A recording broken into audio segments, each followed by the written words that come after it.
Hello unction lovers, welcome back to my channel. तो last part में हमने देखा था वुयिंग वांगजी से कह रहा था, मैंने अभी तक तुम्हें अपना प्राइवेट शो भी नहीं दिखाया है लानर गागा, तो क्या तुम उसके लिए तैयार हो। वांगजी ने एक किस के साथ उसका आंसर दिया था और आखिरकार वो दिन आ गया था। 2 दिन के बाद वुयिंग को डिस्चार्ज मिल जाता है और वांगजी उसे अपने साथ जिंगशी लेकर आता है और वेयिंग ने वांगजी को उसके रूम से ही बाहर निकाल दिया था और उससे कहा था, लानर गागा मुझे आज रात की परफॉर्मेंस के लिए कुछ तैयारियां करनी है, तो प्लीज़ कुछ समय के लिए बाहर रहो। जब मैं मैसेज करूं तब तुम तुरंत आ जाना। रात का समय आ गया था। वांगजी जिंगशी के दरवाजे पर खड़ा था। अभी भी वो काफ़ी नर्वस फील कर रहा था। वेयिंग का मैसेज उसे मिल चुका था जिसमें लिखा हुआ था, लानर गागा अब तुम आ सकते हो, और साथ में काफ़ी सारे विंकी फेसेस वाले स्माइलीज बने हुए थे। वांगजी फिर से गहरी सांस लेता है और मन में सोचने लगता है, इसमें कुछ भी शेमफुल नहीं है। मैं और वेयिंग ऑलरेडी एक बार एक दूसरे के हो चुके हैं, पर जिंगशी में ऐसा पहली बार होने जा रहा था और इसीलिए वांगजी बहुत नर्वस फील कर रहा था। वो धीरे धीरे दरवाज़ा खोल देता है। जिंगशी में अंदर विंडोज़ पर कर्टेन्स लगे हुए थे जो कि काफ़ी सॉफ्ट फैब्रिक के थे। जगह जगह लैंप्स जली हुई थी। पूरी जिंगशी में रोशनी केवल उन लैंप्स से ही आ रही थी, जिससे जिंगशी का एटमॉस्फेयर बहुत रोमांटिक लग रहा था। रूम के बीचों बीच एक चेयर रखी हुई थी। वांगजी जिंगशी का दरवाज़ा बंद कर देता है और केयरफुली अपने शूज़ निकालकर अंदर आता है। तभी बाथरूम से उसे कुछ आवाज़ सुनाई देती है, जैसे एक बॉटल किसी के हाथ से फ्लोर पर गिर गई हो। हर एक साउंड के साथ वांगजी की सांसें काफ़ी तेज हो रही थी। वो एक सॉफ्ट वॉइस में कहता है, वुयिंग। वुयिंग जो कि अभी भी बाथरूम में ही था, वो अंदर से ही आवाज़ देता है, लंजा क्या तुम तैयार हो। वांगजी फिर नर्वसली उससे पूछता है, तैयार हूँ मतलब। वुयिंग हंसते हुए कहता है, ज़्यादा मत सोचो लानर गागा, बस जैसे ही तुम चेयर पर बैठ जाओ मुझे बता देना। वांगजी अपने आउटर रोब्स निकालकर क्लोजेट में रख देता है। उसकी आंखें वहीं पर फिक्स्ड थीं जहाँ वुयिंग ने चेयर रखी हुई थी। फाइनली वो धीरे धीरे चेयर के पास आ जाता है और बैठते ही कहता है, वुयिंग मैं तैयार हूँ। जिंगशी की लाइट और भी ज़्यादा डिम होना शुरू हो जाती हैं और अचानक से गिटार प्ले होना शुरू हो जाता है, जिस पर वुयिंग एकदम सॉफ्ट म्यूज़िक प्ले कर रहा था। वांगजी ने ये म्यूज़िक बिल्कुल एक्सपेक्ट नहीं किया था, क्योंकि क्लब यीलिंग में हमेशा उसे काफ़ी लाउड म्यूज़िक सुनाई देता था, जो उसे बिल्कुल पसंद नहीं था। पर यह सॉफ्ट म्यूज़िक वांगजी को बहुत अच्छा लग रहा था। तभी बाथरूम का दरवाज़ा खुलता है और वुयिंग एक ट्रांसल्यूसेंट ड्रेस में बाहर निकल कर आता है। वुयिंग की बॉडी शेप उस ड्रेस से काफ़ी हद तक शो हो रही थी और वांगजी का मुंह खुला का खुला रह गया था। वुयिंग एक कैट की तरह पूरे रूम में लाइटली कदम रखते हुए वांगजी की तरफ बढ़ता है। उसके बाल अभी भी बिखरे हुए थे। उसने अपनी बॉडी पर एक लूज रोब्स भी डाले हुए थे जो फ्लोर तक टच हो रहे थे। वांगजी के पास आकर ही वो रुक जाता है और धीरे धीरे अपनी फिंगर्स को वांगजी के चीक्स पर फहराने लगता है। वांगजी ऑलरेडी अपनी आंखें टाइटली बंद कर लेता है, क्योंकि ये ऑलरेडी उसके लिए टू मच हो चुका था। वो अभी के अभी वुयिंग को अपनी बाहों में भर लेना चाहता था।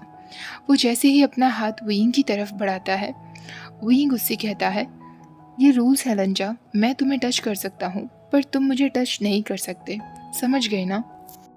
वांगजी हाँ में सिर हिला देता है और वुयिंग अपना हाथ वांगजी की नेक पर ले जाकर और एक स्माइल देते हुए कहता है, गुड बॉय। वांगजी इस वक्त वुयिंग के उस हाथ को ग्रैब करके उसके हाथों पर किस करके उन फिंगर्स पर बाइट करना चाहता था, पर वुयिंग तुरंत अपना हाथ हटा लेता है और वांगजी के सामने डांस करना शुरू कर देता है। ये डांस उस डांस से बिल्कुल डिफरेंट था जो वुयिंग सबके सामने करता था। उसके हाथ फ्लटरिंग मोशन में उसकी वेस्ट की तरफ जाते हैं और वो धीरे धीरे अपनी वेस्ट पर बंधी हुई रोप को खोल देता है। एक लेयर उसके शोल्डर से नीचे गिर जाती है जो सीधा उसके पैरों पर आकर गिरती है। वो रोब्स वहीं छोड़कर एक कदम और वांगजी की तरफ बढ़ता है। अब वो अपनी फिंगर्स को उसकी फेस पर ले जाते हुए उसके लिप्स पर ले जाता है। उन्हें काफ़ी हद तक टीज करते हुए वो फिर से अपने हाथ हटा लेता है। वुयिंग अब उस सॉन्ग के लिरिक्स गाना शुरू कर देता है जो वो प्ले कर रहा था। वुयिंग धीरे धीरे आगे बढ़ता जाता है और वांगजी अपनी चेयर पर बैठा ही पीछे होता जाता है।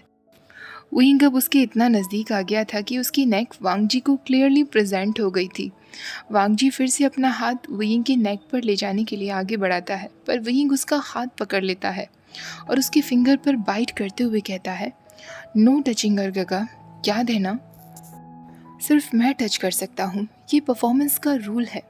ऐसा कहकर वो वांग जी का हाथ हटा देता है। वांग जी ओबीडियंटली अपना हाथ हटा लेता है, हालांकि उसके अंदर आग लग रही थी। वुयिंग अब अपनी नेक्स्ट लेयर भी निकाल देता है। अब उसकी रेड कलर की शेयर ड्रेस दिख रही थी। अब वो एक फाइनल स्टेप लेकर वांग जी की तरफ और आगे बढ़ता है, उसके लेग्स अलग करता है और बीच में बैठ जाता है। वुयिंग का फेस वांग जी के फेस के इतने ज़्यादा नज़दीक था, उसकी आंखें काफ़ी शार्प दिख रही थी और लिप्स पिंक थे। वांग जी इस वक्त वुयिंग को किस कर लेना चाहता था। वुयिंग धीरे धीरे अपना हाथ वांग जी के फेस पर लेकर आता है और उसके फेस को अपनी फिंगर से सहलाने लगता है। उसके ईयर पे भी बाइट करता है और फिर जब वो सॉन्ग गाना शुरू करता है तो उसके लिप्स वांग जी के लिप्स के बहुत नज़दीक थे। वांग जी वुयिंग की सांसों की वार्मथ टेस्ट कर पा रहा था। वो अपना गाना गाते ही फिर से पीछे हट जाता है और वांग जी इस वक्त बहुत टेरेबल फील कर रहा था।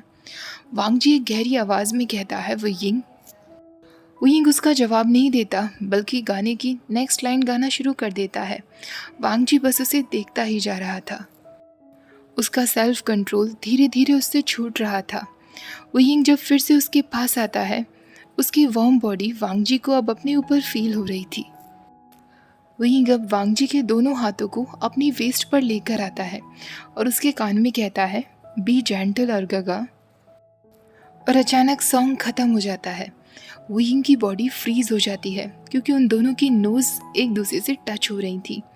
एक लंबे साइलेंस के बाद वांग जी वुयिंग को शार्पली उठा लेता है। वुयिंग अचानक सरप्राइज्ड हो जाता है, पर वो अपने लेग्स वांग जी की वेस्ट के अराउंड रैप कर लेता है। वांग जी वुयिंग को सीधे बेड पर ले जाकर पटक देता है, क्योंकि अब वो खुद को बिल्कुल कंट्रोल नहीं कर सकता था। वुयिंग बेड पर जाते ही हंसने लगता है और वांग जी से टीज करते हुए कहता है, सो ईगर लर्नर गगा।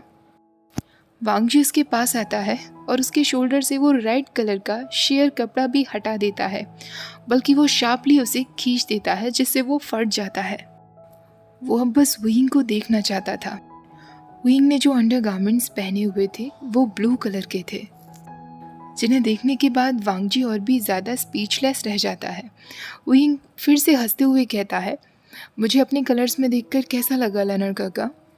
वांग जी उसका कोई जवाब नहीं देता, बस वो अपने फोरहेड से रिबन निकालता है और वुयिंग को बेड पर प्रेस करते हुए कहता है, अगर मैं लिमिट्स क्रॉस करूं तो मुझे रोक देना। वुयिंग कहता है, इसका मतलब क्या है लर्नर काका। इससे पहले वो कुछ और कह पाता, वांग जी अपने रिबन का वो मेटल ऑर्नामेंट वुयिंग के मुंह में लगाकर उसके रिबन को खींचकर पीछे बांध देता है। वुयिंग अब कुछ नहीं कह पाता, उसकी आंखें एकदम वाइड हो जाती हैं। वांग जी अब उसके हाथों को पकड़ता है और अपनी वेस्ट से बेल्ट निकालता है। वो उस बेल्ट से वुयिंग के हाथों को भी बांध देता है। वुयिंग अब और भी ज़्यादा शॉक्ड रह गया था। वांग जी की आंखें इतनी ज़्यादा डार्क उसने पहले कभी नहीं देखी थी। वांग जी अब सीधा नीचे झुकता है और वुयिंग को किस कर लेता है, एक हॉट और वेट किस। वुयिंग के लिप्स उसके टीथ के बीचों बीच थे। वांग जी की पूरी स्किन में एक फायर लगी हुई थी। वो वुयिंग को लंबे समय तक किस कर रहा था, तब तक जब तक वुयिंग के कॉर्नर से स्पिटिंग ना होने लगे और वुयिंग बुरी तरह मोर्निंग ना करने लगे। वांग जी अब उसके नेक पर किस करते हुए नीचे तक जाता है और उसके वेस्ट बैंड को अपने टीथ से जकड़ लेता है। वो अपने टीथ से खींचते हुए ही वुयिंग की अंडरवेयर्स को निकाल देता है। वांग जी ने ऐसा पहले कभी नहीं किया था। वुयिंग भी ये देखकर शॉक्ड रह गया था। वांग जी अब अपने हाथों से वुयिंग की थाइस को पकड़ लेता है। वुयिंग अब ओवरवेलमिंग प्लेजर की वजह से चिल्ला रहा था और वो बहुत हेल्पलेस भी था, क्योंकि वांग जी पर अब उसकी आवाज़ों का कोई फ़र्क नहीं पड़ने वाला था। वांग जी उसकी थाइस पर बाइट करता है, किस करता है, तब तक जब तक वुयिंग शिवर ना करने लगे। वांग जी अब बहुत ज़्यादा ग्रीडी फील कर रहा था। जब वो वुयिंग की थाइस से अलग होता है तो वो देखता है कि वुयिंग की आंखों से थोड़े थोड़े आंसू बहने लगे थे। इसलिए नहीं क्योंकि उसे पेन हो रहा था, बल्कि इसलिए क्योंकि वो बहुत ज़्यादा प्लेजर फील कर रहा था। वुयिंग के मुंह पर रिबन बंधा हुआ था इसलिए वो ठीक से नहीं कह पा रहा था, पर फिर भी वो अपनी मफल्ड वॉइस में कहता है, लंजा। वांग जी उसे लिक करते हुए कहता है, आज मैं तुम्हें नहीं छोड़ने वाला हूँ वेयिंग, और वो अपने ट्राउजर्स निकाल देता है। वेयिंग मुस्कुराते हुए कहता है, हंगुंजन इज़ वेलकम। वेयिंग एक बार फिर अपनी कपकपाती हुई आवाज़ में कहता है, लंजा मेरे हाथ खोलो जिससे मैं तुम्हें टच कर सकूं। वांग जी तुरंत ऐसा करता है।